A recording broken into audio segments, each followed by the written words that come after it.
This Chicago Bears mailbag is presented by Manscaped. Keep yourself nice and trimmed upstairs, downstairs, everywhere with the best men's grooming products on the planet. It is Manscaped. Go to manscaped.com. Use promo code BEARS20. That's going to get you 20% off. My name is Harrison Graham. Time to answer your questions here on today's show. We kick things off with our good old pal, F. Marsh. Is Matt Eberflus fired if the Bears lose on Thursday Night Football to the Commanders, he asks. I think it's got to be on the table, F. Marsh. Listen, what are you waiting for if you lose that game? You would be 0-5 on the year at that point. You're already 0-4 to start 2023. You would then be 3-19. You're 3-18 now. Depending if it's a one-score game, you could fall to 1-9 in one-score games. That would be your 15th straight loss, and then it would be, quick math, 346 days without a win. Why wait? Why freaking wait if you lose on Thursday? Hell, I would have done it now. In fact, part of me doesn't want to win on Thursday because that probably delays the inevitable, right? You win Thursday, you almost can't fire the guy after a win. So I think if you lose Thursday, you make the move Friday morning. Make John Hoke the interim or whoever. If you want to give it to Luke Getsy, I don't love that idea, but if you want to do that, that's fine. And then you play the rest of the season out, and you get a head start on your coaching search. That's what I would do. Will they do it? I don't know. They've never fired a coach midseason, but Kevin Warren wasn't here before either. You wonder what he's thinking watching all of this unfold. What say you? Will Matt Eberflus be fired if the Bears lose on Thursday? Not what you want to happen. Predict it for us. I want to know what you guys think because I'm not convinced it actually would happen because the Bears have never done it before. But I think it would be on the table. I think it's a real possibility. Type Y for yes. Type in for no. Let me know what you guys think. Got a question from Lucas Prang. Appreciate the super chat. He says, trade idea. Fields to the Falcons at the deadline for a 2024 second-round pick and a 2025 fourth. My first reaction is that trade package feels about right, especially if Fields plays pretty good football the next few weeks, if he can build off his performance against Denver and put some things together. I don't think he could play well enough over the next month to get a first-round pick, but I think a second and a day 3 pick is on the table. I mean, Trey Lance went for a fourth, and he's basically never played. So I think Fields for a day 2 pick and a day 3 pick could be possible. Would I do it? Probably not. I would do this trade in the offseason if you've decided you're moving on, obviously. But it's going to be interesting. I mean, if this team's 1-6, 1-7, hell, 0 before the trade deadline, you wonder if everything's on the table for this football team. Christian, feel bad for Justin Fields. He has so much talent that's being wasted in Chicago. Yeah, look, I think Fields has to wear some of the blame. I don't think the development has been as fast as we'd hoped, and I don't think he's been consistent enough. But I do agree that I think he would have been much better in about 20 other cities in this league. I just do. I mean, the Bears have a track record of not developing quarterbacks. That is what they are known for, not developing quarterbacks. So, I do think his full potential is not being reached, largely due to being in Chicago, but I think some of that's got to fall on his shoulders too. He's got to elevate. He's got to rise above. The elite ones find a way. Maybe he can continue to play well after that Denver game. Sammy R., if we had to draft a quarterback, I like Bo Nix better, more on-field experience. I mean, look, will Bo Nix have more starts in his college career than Caleb Williams? Yes.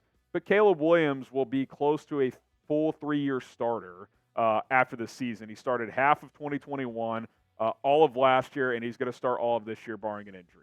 That's more than enough experience. What you don't want is to draft the guys who have played 1 year in college, like Mitch Trubisky. Trubisky, I think, would have been a much better pro had he stayed 1 more year at North Carolina. I don't blame him for coming out because he was number 2 overall pick. It's a lot of money. But Bo Nix, to me, is a day 2 guy. I don't think he goes first round. But if you do go the day 2 route, say you're still in between on Fields, but you at least want to ramp up the pressure, then a guy like Nix on day 2 could be interesting. Crossover, Larry Borum seriously made me want to not become a Bears fan ever again. All I want for Fields is to have a decent year and get 2 pretty high draft picks. I mean, that was the dream coming into this year, and in some ways still is, but 0-4 start, and 3 of the 4 games for Fields haven't been very good. That was the goal, right, is him play well, and, well, you didn't want your own pick to be bad. I mean, ideally, you would have at least had a chance in the month of December to flirt with the playoff spot. That ship pretty much has sailed, barring a miraculous turnaround. But you were hoping at least Carolina's pick would be high, obviously, and you could get a good player there, and you could still get another good player with your own pick. Now you're going to have two really high picks, and unfortunately, whether it's fair or not, that probably means you're moving on from Justin Fields. Could that change? Yeah, you still have 13 games to go here. But right now, I think if you had to guess one way or another, you would say that the Bears are going to draft a quarterback.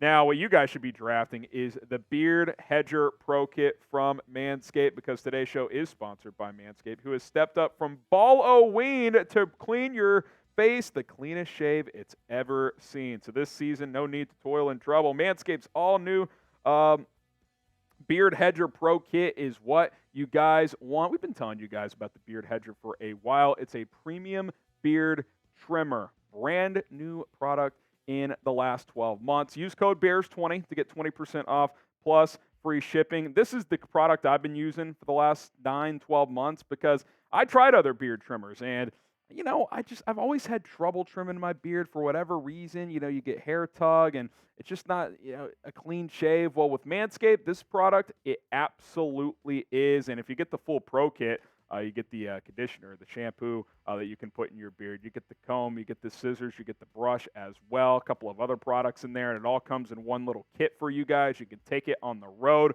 Goodbye to multiple guards. That's the best part about the Beard Hedger. You don't have to fill up your drawer anymore. You have one guard you put on there and a 20 rotation device, regardless of how much you want to trim or not. The Beard Hedger from Manscaped. You are not going to regret it. Manscaped.com. Use promo code BEARS20, and that's going to get you 20% off plus free shipping. Go check them out. If you're a beard fella like me, you will not regret it. Link is in the comments and in the description. Troy Robinson, I think our defensive coordinator resignation will keep Flus on for the year. If he gets fired, who calls the defense? This is the one thing that has been discussed, on Bears Twitter, et cetera, and that I've thought about as well. I still don't think it's a good enough reason to not make a move, but it's a legitimate thing where, Al Williams is gone. If you fire Flus, someone's got to run the defense. I got to think John Hoke could do that. He's coached in this league for over 20 years. Dave Borgonzi could do it. He's been with Eberflus for several years now. He's the linebackers coach going back to Indianapolis with Flus. Someone can call the defense. It's Tampa 2. It's 4-3. It's not complicated. That's the whole discussion, right? There's nothing complicated about it. So someone can call the defense. Could it get sloppy? Yeah, it's already sloppy. Who cares? That's kind of my when I come back to it. When I hear all these, well, who takes over? Who did this? Who does this? If it gets a little worse, does it really matter? It's already a disaster. Just get through the season and get a new staff in here for next year. The Gabo fire Matt, get Lovie Smith for head coach. Give him 2 times the normal salary. I love Lovie Smith, but it's over. We're not going backwards. If they wanted to bring him in, if they fired Flus to help you get through this season in some kind of role, in some weird interim head coach situation, sure. Long term, no. Lovie has not been good since he left Chicago, guys. I love Lovie Smith, but that's just the reality of the situation. Mike Nintendo, would you draft Caleb Williams or Drake May? I like both. If both are available, I'm taking Caleb Williams, but I like Drake May a lot. But if you get the number 1 pick in the NFL draft, it's going to be hard to say no to this guy. Amazingly, he's putting up better numbers than last year. His completion percentage has jumped 9%. He's only thrown 1 interception, which was this past week against Colorado. He runs when he needs to, but he's always keeping his eyes downfield. And, yeah, I got people hitting me up. Dude, he's got 8 seconds to throw and this and that. Yeah, in the NFL, he's not always going to, be able to just buy a million seconds and throw the ball downfield. But you still like guys who can create like that, and he's pretty good from the pocket as well. Could he get better there? Yeah, absolutely.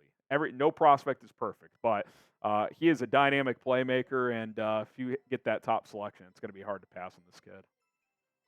Ken, 1973, LOL, any one of us can call the defense. That's how bad it is. It's kind of my point, right? Could we literally call it? Probably not, but surely someone on that staff can call the defense for 12 games if they fire him after Washington on Thursday. So it's just not a good enough excuse for me. I hear what you're saying. I understand what people say, well, who takes over? Yeah, logistically, you have to figure that out if you're Ryan Poles or whoever makes the firing. But That's not a good enough reason. You got 20 coaches on staff. Somebody can do it for a dozen games. Subscribe and join us. It's going to be something to watch on Thursday Night Football. Can't believe they ran this game back, by the way, on TNF. Remember how brutal it was last year? Shout out Goodell for running it back. Rolly and I will be live, 6 o'clock Central, 7:20 kickoff time on Thursday night. Can the Bears get a win?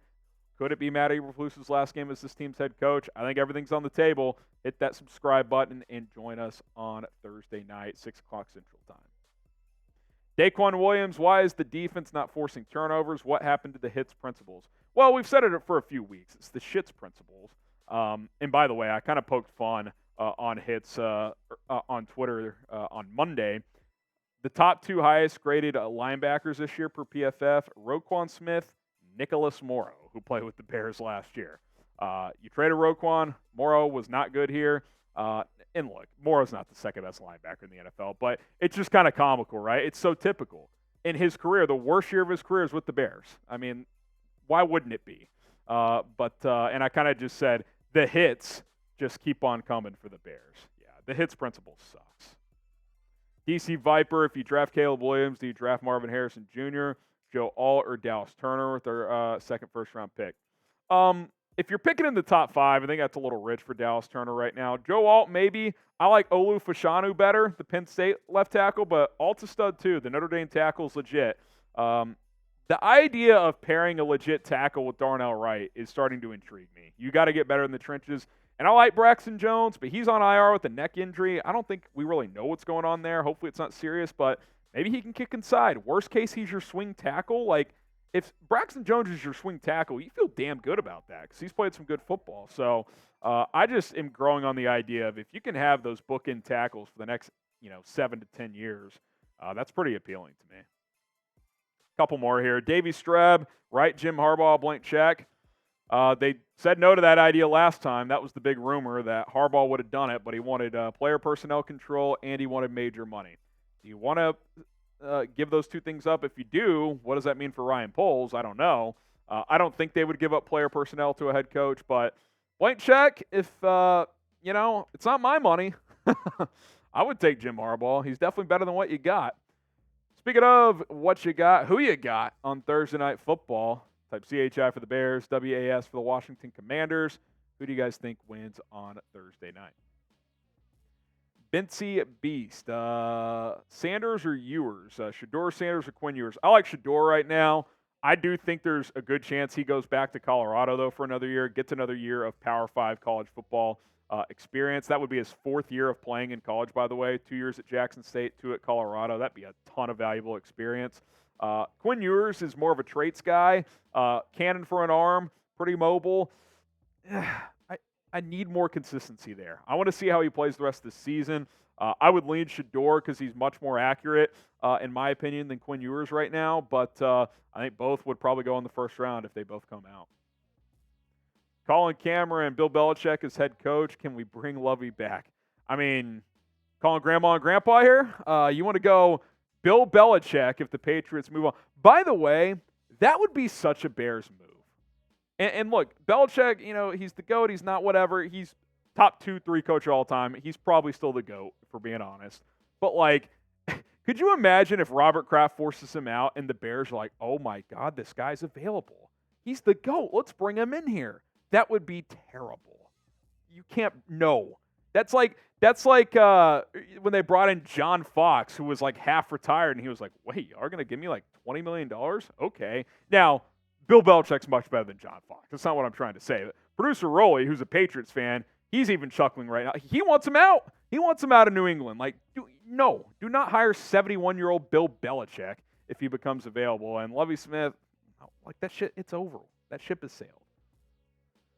Augustine, how high would you have Ben Johnson on the candidates list? Very high. Top 3. Maybe 1. I don't know. He's up there, man. He's reinvigorated Jared Goff. That offense is fun to watch. I know David Montgomery's not running for 5 yards per carry, but he's using them properly. Ground and pound behind that offensive line. They're doing some good things up in Detroit, as much as it hurts to say. Appreciate all the questions here on this mailbag video. If you didn't get your question answered, you can ask me on social media at HGramNFL on Instagram. Same handle on Twitter. I'll catch up on some DMs, and we can talk some ball over there at HGramNFL.